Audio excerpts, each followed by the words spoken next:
Hello, everybody. Welcome back to the Clock Africa channel. Today, we're diving into a story that's quite interesting. Keri Hilson is finally opening up in full detail about the infamous situation involving her, Beyonce, and that controversial diss track. For years, people speculated what truly went down behind the scenes.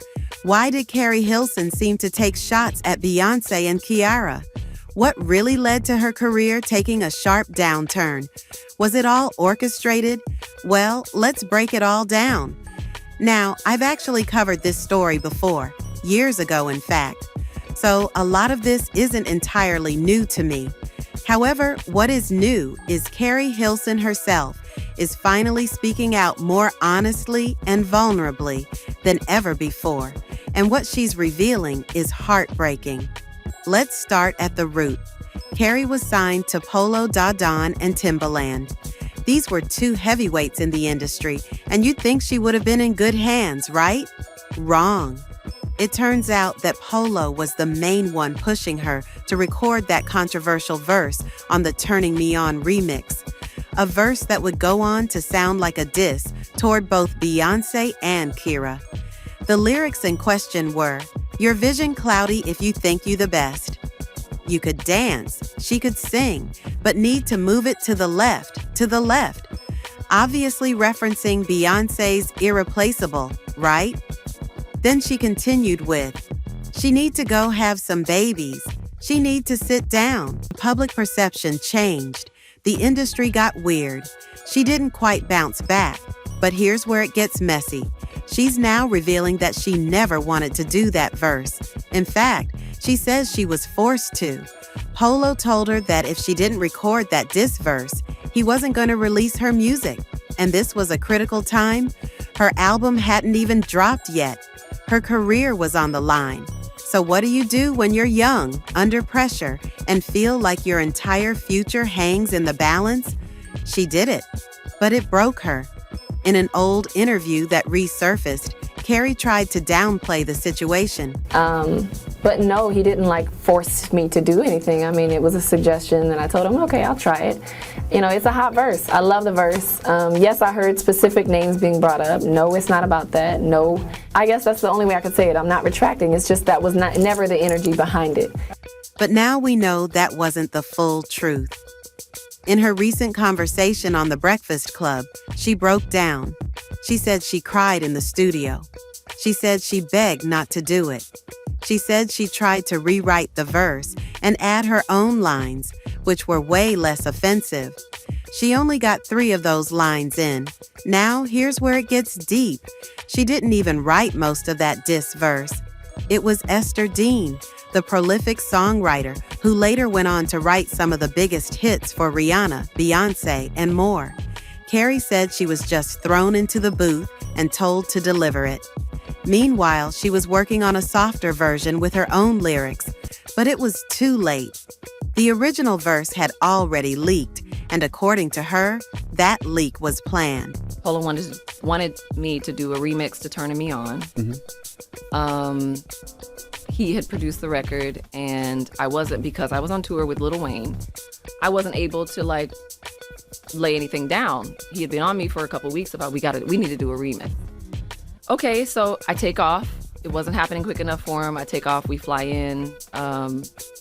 He had another writer in our camp at the time.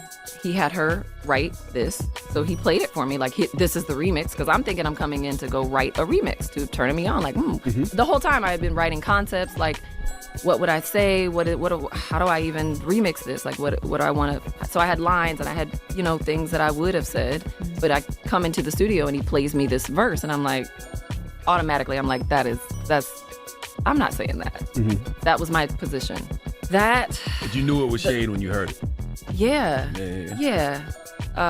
You could, but I didn't know really who it was about.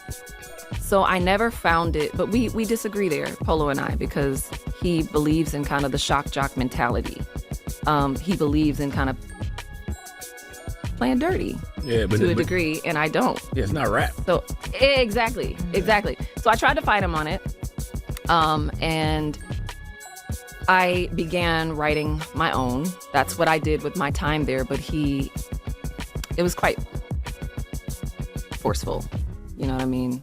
In an executive artist way? Yeah, in an executive artist way only. You know, involving others and kind of threatening my career in a sense, in a real sense. Like, you're not coming, because my album wasn't out yet. So it was like, you're not coming out if you don't do this. And the mistake that I made was not continuing to fight. But I was in tears. I was crying. I was adamant that I did not want to do that. And for people that don't know, you were signed to Polow Da Don. I was signed to Polow and Timbaland. Correct. Yep, in a joint venture at Interscope Records. Yep. And I was young. I was super young. I felt I had no power. I felt I had no choice. But I did record my version, which had nothing like that in it. It was on subject. The song is about men. And I think days after? He remembers more because he was there. Wow. He remembers more. Was it days after when it leaked? It leaked like days after I did it, but he promised me that wouldn't happen, so it leaked. And that was that. And I protected him. I protected the girl that wrote it, who went on to become famous. I protected everyone in the story, so I had to eat that. And I am still eating it to this day. What did Timbaland say?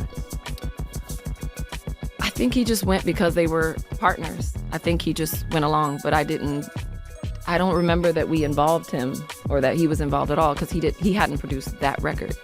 But I wonder now. I would love to ask him, like, what did you think about that? What I do know is he went on to work with B and J. So did Polow Da Don. And tour with them, and so did Polow. And I'm sitting there like, wow. But again, I was trying to keep peace.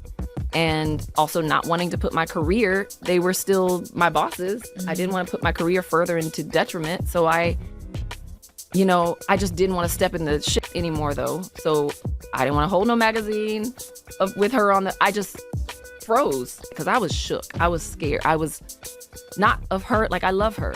I think she's incredible. She's one of the greatest artists of all time. But now it's a name I can't say. It's a magazine I can't hold. It's a conversation I don't want to have publicly just because I don't want to piss anybody off. I don't want to make things even more weird than they already were. I just wanted it to go away. She said, I protected everyone involved. I was in tears, and I'm still eating that to this day. She even hinted that she thinks her team set her up. She believes there may have been a bigger plan to sabotage her and keep her out of the spotlight. But before we get deeper into the tea, let me tell you who brought you this video. This video is sponsored by VedaQuickShop.com, your one-stop destination for fashion, body care, wellness, and more. Whether you're looking to upgrade your wardrobe, enhance your beauty routine, or just treat yourself, VedaQuickShop.com has you covered. Quality, affordability, and convenience, all in one place. Check them out today using the link in the description. Also, big shout out to 11 Labs.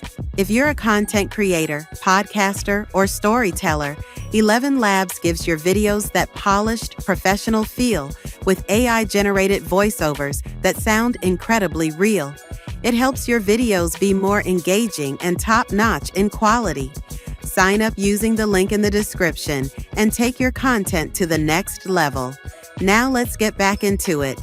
Keri made it clear that she was just trying to keep the peace. She didn't want drama. She didn't want beef. She was just trying to make music and have a successful career.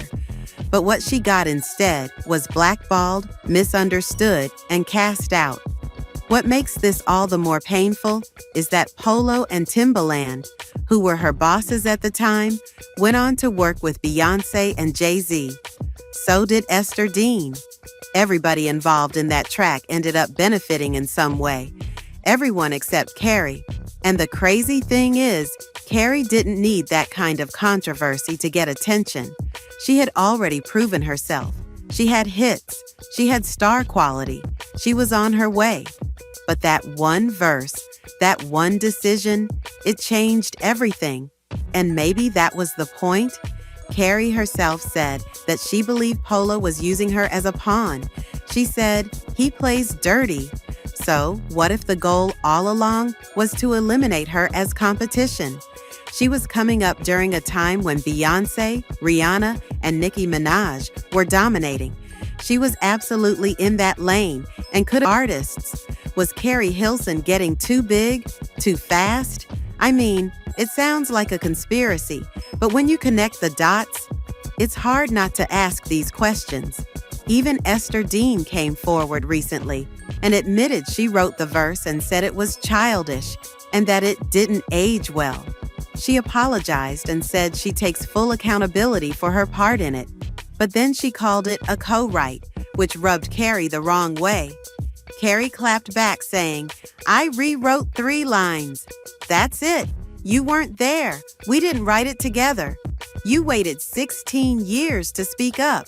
16 years of Keri Hilson carrying the weight.